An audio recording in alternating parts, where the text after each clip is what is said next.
കേരളത്തിലെ സാമൂഹ്യ നവോത്ഥാനത്തിന് നേതൃത്വം നൽകിയ മുന്നണി പോരാളിയും ഹരിജനങ്ങളുടെ ശക്തനായ നേതാവുമായിരുന്നു ശ്രീ അയ്യങ്കാളി.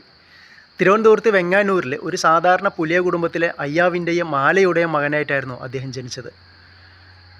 ഒരു താഴ്ന്ന സമുദായം എന്ന നിലയിൽ നൂറ്റാണ്ടുകളായിട്ട് സമുദായം അനുഭവിച്ചുകൊണ്ടിരുന്ന ജാതി വിവേചനവും അനീതിയുമൊക്കെ കണ്ടും കേട്ടും വളർന്ന അദ്ദേഹത്തിന് ഇതിനൊക്കെ ഒരു മാറ്റം വരുത്തണമെന്ന് തീരുമാനിച്ചു.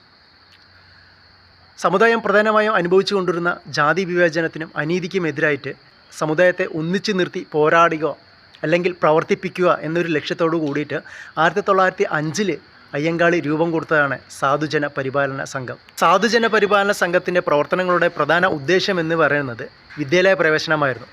അക്കാലത്ത് താഴ്ന്ന ജാതിക്കാർക്ക് വിദ്യാലയങ്ങളിൽ പ്രവേശിക്കാനോ വിദ്യാഭ്യാസം നേടാനോ ഉള്ള അവകാശം ഉണ്ടായിരുന്നില്ല. ഇതിനെതിരെ അയ്യങ്കാളി ശക്തമായിട്ട് പ്രവർത്തിക്കുകയും പ്രതിഷേധിക്കുകയും ചെയ്തിരുന്നു. താഴ്ന്ന ജാതിക്കാർക്കും വിദ്യാഭ്യാസത്തിനുള്ള അവകാശം വേണം എന്നൊരു ആവശ്യമായിട്ടുള്ള ആവർത്തിച്ചുള്ള നിവേദനങ്ങളുടെ ഫലമായിട്ട് 1908 മഹാരാജാവിൽ നിന്നും അനുകൂലമായ ഒരു ഉത്തരവ് നേടിയെടുക്കാനായി. അതിന് പ്രകാരം താഴ്ന്ന ജാതിക്കാർക്കും വിദ്യാഭ്യാസത്തിനുള്ള അവകാശമുണ്ട് എന്നൊരു ഉത്തരവായി. എന്നാൽ വിദ്യാലയങ്ങളുടെ നടത്തിപ്പുകാരായ സവർണ മേധാവിത്വം ഇതിനെതിരെ ശക്തമായ പ്രതിഷേധവുമായിട്ട് രംഗത്തെത്തി.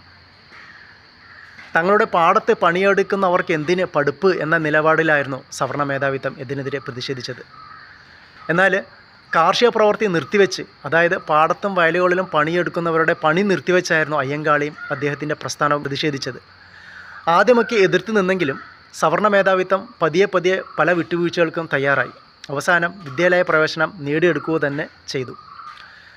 ഇതുകൂടാതെ തന്നെ പുലയ സ്ത്രീകൾ ജാത്യാചാരം എന്ന നിലയിൽ കല്ലുമാല ധരിക്കുന്ന പതിവും നിർത്തലാക്കുകയായിരുന്നു. ഇത്തരത്തിലൊക്കെയുള്ള പ്രവർത്തനങ്ങളുടെ എല്ലാം ഫലമായിട്ട് തിരുവിതാംകൂറിൽ അയ്യങ്കാളി ഹരിജനങ്ങളുടെ ശക്തനായ നേതാവെന്ന പേരിൽ പ്രശസ്തനാവുകയും ചെയ്തു. പിന്നീട് അദ്ദേഹം കേരളം മുഴുവൻ അറിയപ്പെടുന്ന ഒരു നേതാവായി മാറുകയായിരുന്നു.